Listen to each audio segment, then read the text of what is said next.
Hello dear friends, आप सभी का स्वागत है हमारे अपने YouTube channel special field special study में। आज इस वीडियो में हम बात कर रहे होंगे डीएड स्पेशल एजुकेशन के अंतर्गत फर्स्ट ईयर के फर्स्ट सेमेस्टर का सेकंड थ्योरी पेपर जो कि वीआई ट्रेड का है और इस पेपर का नाम है psycho educational blindness and low vision, यानी कि अंधेपन और कम दृष्टि का मनोशैक्षणिक निहितार्थ।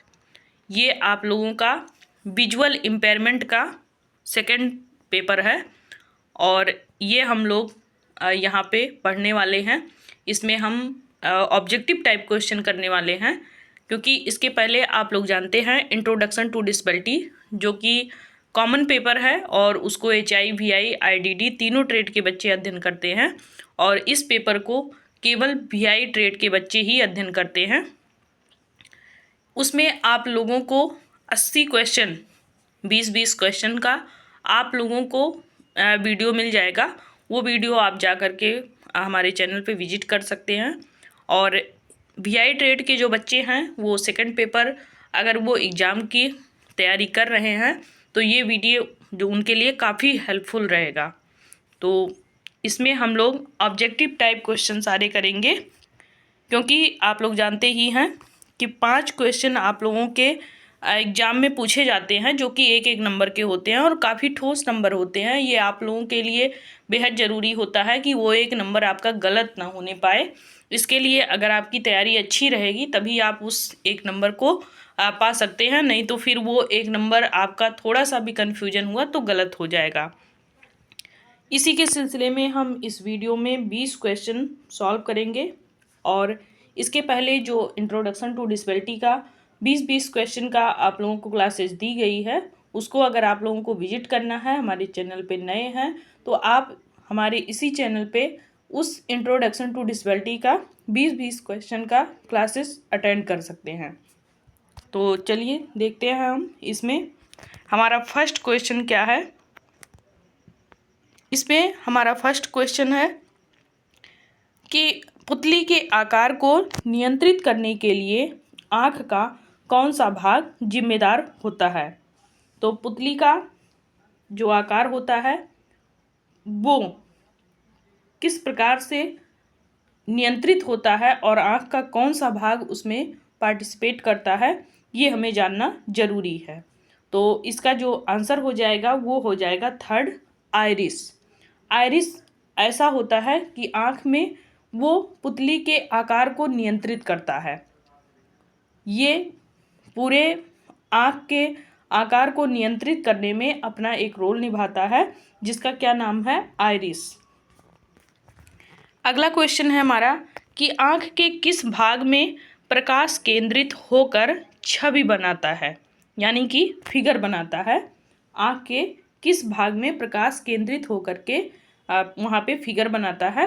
तो इसका जो रेटिना है, ऑप्शन नंबर ए, ये आपका सही हो जाएगा। रेटिना का कार्य आप लोग जानते ही हैं, आँख के प्रकाश को केंद्रित करके पहले वो उसके बाद जो फिगर बनना होता है वो फिगर वहाँ पे ये दर्शाता है।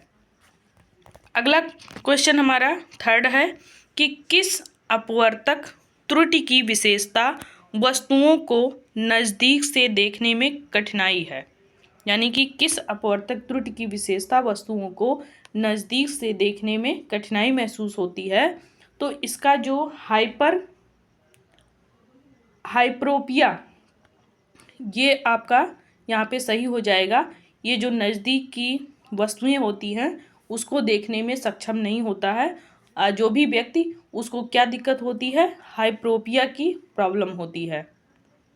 अगला क्वेश्चन है हमारा कि किस आँख की स्थिति को आमतौर पर गुलाबी आँख के रूप में जाना जाता है।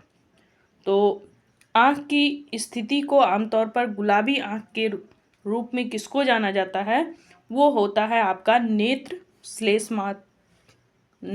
श्लेष्मा शोथ, यानी कि कंजक्टिवाइटिस जो आपका होता है, ये गुलाबी आँख के रूप में आँख की स्थिति को दिखाता है।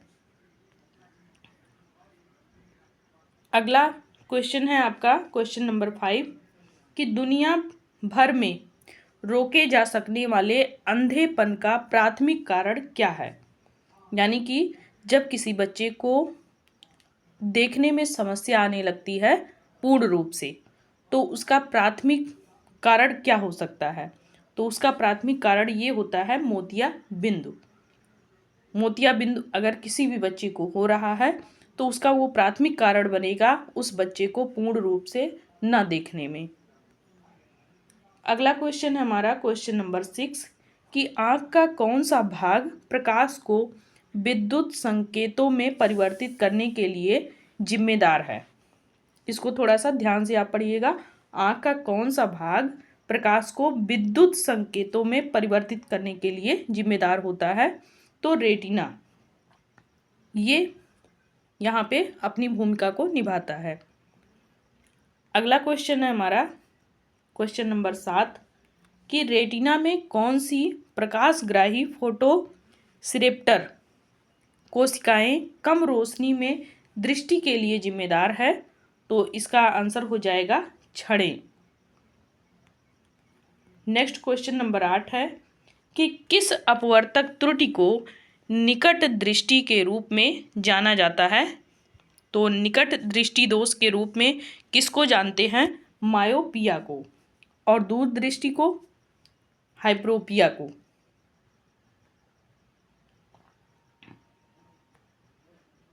अगला क्वेश्चन है कि आँख की कौन सी स्थिति आँखों के गलत संरेखण की विशेषता है। तो आँखों के संरेखण की विशेषता कौन सी मानी जाती है, ये स्ट्रैबिस्मस जो आपका है इसको माना जाता है। ऑप्शन नंबर बी आपका सही हो जाएगा। नेक्स्ट क्वेश्चन नंबर 10 है कि स्वस्थ दृष्टि बनाए रखने के लिए कौन सा पोषक तत्व आवश्यक होता है। तो स्वस्थ दृष्टि यानी कि देखने के लिए अच्छी दृष्टि, तो ये किस पोषक तत्व से प्राप्त होती है, ये हमारा पोषक तत्व कौन सा है, विटामिन ए। आप जानते हैं विटामिन ए अगर शरीर में कम पाया जाता है तो व्यक्ति को देखने में समस्या होती है, रतौंधी जैसी उसको समस्याएं देखने को मिलती है। विटामिन ए की कमी से बच्चे में रतौंधी की शिकायत आती है। नेक्स्ट क्वेश्चन है क्वेश्चन नंबर 11 कि आँख का कौन सा भाग आंतरिक संरचनाओं की सुरक्षा के लिए अपनी भूमिका निभाता है। तो आंतरिक जो संरचनाएं होती हैं उसको सिक्योरिटी देने के लिए कौन जिम्मेदार होगा, वो आपका श्वेत पटल स्क्लेरा, ये आपका जिम्मेदार होता है। नेक्स्ट है आपका क्वेश्चन नंबर 12 कि मस्तिष्क का कौन सा क्षेत्र आँखों से प्राप्त दृश्य जानकारी को संसाधित करता है। तो दृश्य जानकारी को संसाधित करने के लिए कौन जिम्मेदार है, पश्चपाल पाल ओसीसी पिटल लोब, ये आपका सही हो जाएगा यहाँ पे। नेक्स्ट है क्वेश्चन आपका कि किस अपवर्तक त्रुटि को दूर दृष्टि दोष के रूप में जाना जाता है। तो दूर दृष्टि दोष के रूप में आपको दृष्टि वैषम्य को जाना जाता है। दूर की दृष्टि के रूप में अगर हानि पाई जा रही है तो आपका दृष्टि वैषम्य ये आपका जिम्मेदार होगा। अगला क्वेश्चन है आपका कि लेंस के धुंधला होने से कौन सी आँख की बीमारी होती है। तो लेंस के धुंधला होने से कौन सी आँख की बीमारी होगी, यहाँ पे मोतिया बिंदु। ऑप्शन नंबर सी आपका सही हो जाएगा। अगला क्वेश्चन है कि कौन सी नेत्र देखभाल पद्धति में गतिविधियों के दौरान आँखों को चोट से बचाना इसमें शामिल है। ये क्वेश्चन नंबर 15 है। इसका आंसर हो जाएगा नेत्र सुरक्षा। अगर नेत्र सुरक्षा है तो नेत्र की देखभाल अच्छे से हो जाएगी। अगला क्वेश्चन है आँख के किस भाग में जलीय द्रव होता है। ये क्वेश्चन नंबर 16 है कि किस भाग में जलीय द्रव पाया जाता है। तो कार्निया और नेत्र लेंस जो होता है इसके मध्य में आपको जलीय द्रव देखने को मिलेगा। अगला क्वेश्चन है उस प्रक्रिया का नाम क्या है जिसके द्वारा आँख अलग अलग दूरी पर स्थित वस्तुओं को देखने के लिए अपना फोकस समायोजित करती है? तो इसका आंसर हो जाएगा समायोजन।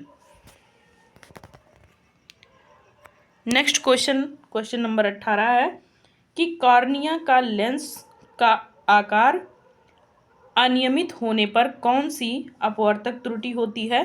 तो कॉर्निया अगर डिसबैलेंस हो रहा है या लेंस का आकार डिसबैलेंस हो रहा है तो यहाँ पे कैसी हानि पाई जाएगी? तो यहाँ पे दृष्टि वैषम्य की हानि पाई जाएगी, दूरदृष्टि यहाँ पे आपकी दिक्कत में आएगी। अगला क्वेश्चन है आपका 19 कि किस नेत्र स्थिति की विशेषता आँख के भीतर बढ़े हुए दबाव से होती है? तो इसका आंसर हो जाएगा ग्लूकोमा। जब ग्लूकोमा आपका बढ़ता है तो नेत्र के अंदर जब काफ़ी दबाव महसूस होता है तो इससे ग्लूकोमा की शिकायत बढ़ती है। अगला क्वेश्चन है क्वेश्चन नंबर 20 कि बच्चों में परिहार अंधेपन का मुख्य कारण क्या है? तो अंधेपन का मुख्य कारण अपवर्तक जो त्रुटियां होती हैं इसके कारण अंधेपन का मुख्य कारण बनता है बच्चों में या व्यक्तियों में। तो ये 20 क्वेश्चन आप लोगों को सॉल्व कराया गया है। ये आपका वीआई ट्रेड का दूसरा पेपर है, यानी कि फर्स्ट सेमेस्टर का सेकंड थ्योरी पेपर है। इससे संबंधित आप लोगों को 20 यहाँ पे ऑब्जेक्टिव क्वेश्चन कराए गए हैं। इसको आप लोग अच्छे से पढ़ लीजिएगा ताकि आप लोगों को अगर इसमें से कहीं भी एक भी क्वेश्चन आप लोगों को पेपर में देखने को मिलता है तो वो आप लोगों का 1 नंबर पक्का होगा। 20 जून से एग्ज़ाम है तो तैयारी में आप लोग लगे रहें। कहीं कोई समस्या आ रही है तो आप लोग कमेंट बॉक्स में ज़रूर लिखें। जो चीज़ें नहीं समझ में आ रही है उसको भी आप लोग पूछें। तो इस वीडियो में बस इतना ही। नेक्स्ट वीडियो में हम फिर 20 क्वेश्चन के साथ में ही मिलेंगे। तब तक के लिए बाय बाय, टेक केयर और पढ़ते रहें, तैयारी करते रहें।